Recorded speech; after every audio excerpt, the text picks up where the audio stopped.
In recent months, more than 1 million people, most of them young, have protested against a new economic order called globalisation. This represents one of the greatest popular movements since the 1960s. Surely never before has the human race enjoyed such amazing capacity to create wealth and reduce poverty.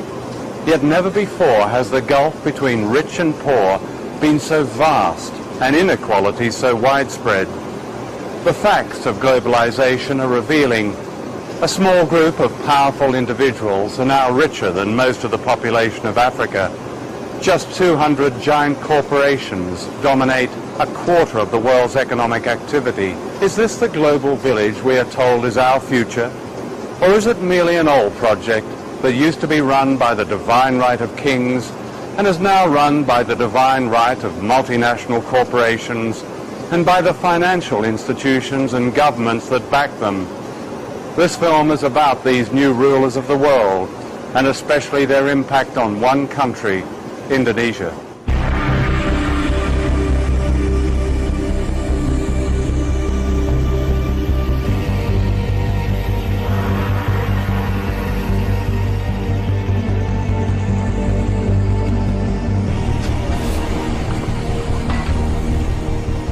Indonesia is where the old imperialism meets the new.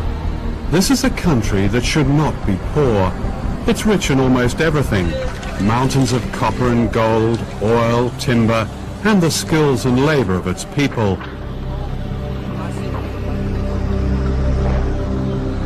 Colonized by the Dutch in the 16th century, Indonesia was plundered by the West for hundreds of years, a debt that is yet to be paid back. Ratusan tahun lamanya Indonesia itu dihisap oleh negara-negara utara. Bukan hanya Indonesia, semua negara-negara kulit berwarna. Sehingga Barat menjadi kuat, menjadi makmur, menguasai keuangan dan perdagangan sampai sekarang. Nah, sekarang didikte oleh IMF, oleh Bank Dunia. Negeri yang begini kaya diubah menjadi negara pengemis sekarang, Indonesia. Karena tidak adanya karakter pada elit. In 1967, the Time Life Corporation sponsored a conference in Switzerland that planned the corporate takeover of Indonesia. It was attended by the most powerful businessmen in the world, such as David Rockefeller. The giants of Western capitalism were represented. The oil companies, the banks, General Motors, British Leyland, ICI, British American Tobacco, Lehman Brothers, American Express, Siemens. Across the table were Indonesian leaders approved by General Suharto. For Western business, it was the start of the gold rush which later became known as globalization. I've never ever heard of a situation like this for any country, where global capital essentially holds a meeting with state and hammers out the conditions of their own entry into the country.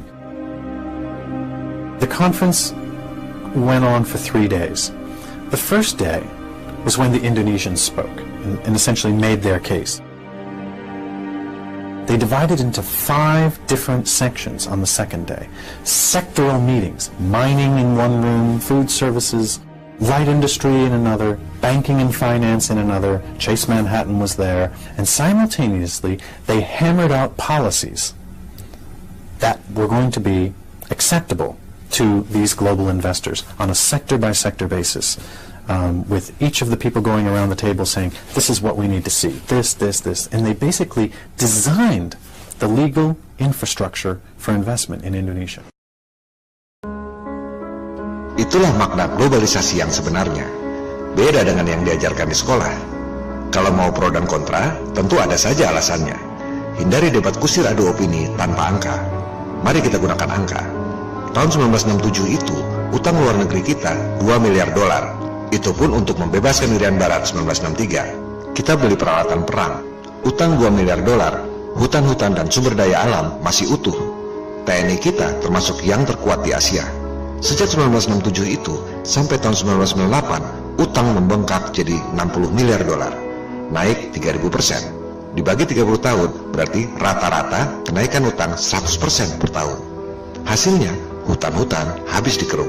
Tahun 2016 ini, menurut data Bank Indonesia, utang luar negeri kita 314 miliar dolar.